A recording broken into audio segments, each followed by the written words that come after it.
اهلا بحضراتكم. عايزه اقول لحضراتكم ان انا سعيده جدا ان انا النهارده بقدم هذه الفقره. دلوقتي بقى وبالذات في اللحظه المهمه دي من تاريخ مصر مش عايزين حد يكلمنا من فوق، مفيش حاجه فوق، ومش عايزين لازم، وبالمره بقى مش عايزين يجب ان، عايزين يبقى عندنا صوت. هذا الفيلم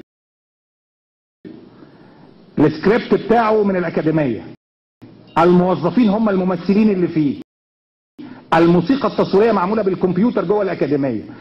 وجود الأكاديمية بالشكل اللي هو فيه وتنازل الدولة عن سلطتها وهيمنتها بالمنظر اللي احنا فيه، لابد ان يحصل الكلام اللي بيقوله الباشمهندس. يعني في حاجات كثيرة كده ابتدت تختفي. السلام عليكم. انا بنتكم بس تسمعوني طبعا كلكم عارفين. ماشي؟ هتكلم. عاوز ايه يا طالب؟ مش عايز حاجة خالص، مش عايز حاجة خالص، عايزك بس تبص للصورة دي. فاكر الصورة دي؟ شكلنا كده بقينا فاهمين احنا عايزين نتفرج على ايه، ومش عايزين حد يفتكر انه عارف واحنا مش عارفين. بسبب ان انت بدل الكليه كانت بتقبل 200 300 طالب، واخرها بقت دلوقتي بتقبل 800 900 طالب و1000 طالب. دفعه 73 دي كانت داخله 1100 طالب. هم ما رفضوش، يعني هم ما رفضوش، بس هم طلبوا الاول يعملوا معايا انترفيو.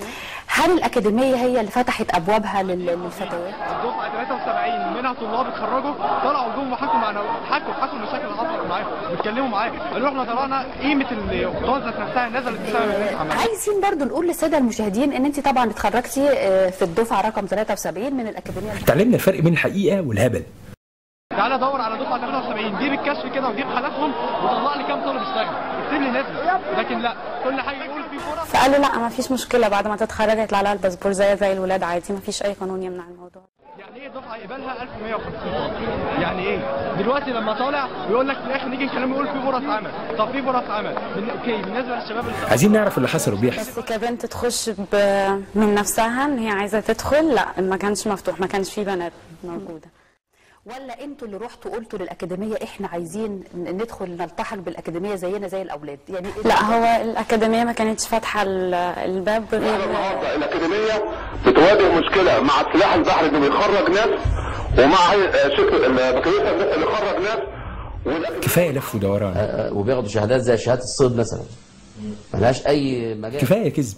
طلاب قسم الصيد بالأكاديمية أصابتهم حالة من الغضب. الشركة كلها قالت لي احنا الجواز السفر ده ما نعرفوش، الشهادة الأهلية دي ما نعرفهاش، وأول مرة نشوفها، وفعلا المسمى الوظيفي اللي موجود في الشهادات بتاعتكم لغاية دلوقتي مش موجود على أرض الواقع. أنا ساكت لحد دلوقتي، مش عايز أتكلم يا أنكل. أنكل دي تقولها ببيتكم يا طالب. أوكي، حضرتك عارف بيتنا قصاد بيت مين؟ كانت صدمه الحقيقه، بس احنا اتعلمنا كتير من الصدمه دي. نتكلم النهارده ان احنا عايزين نعمل وزاره مختصه. لازم تعمل وزاره للبحريه التجاريه زي الدول، مش حتى نقل بحري، بحريه تجاريه تضم قناه السويس تحتيها. وزاره للنقل البحري.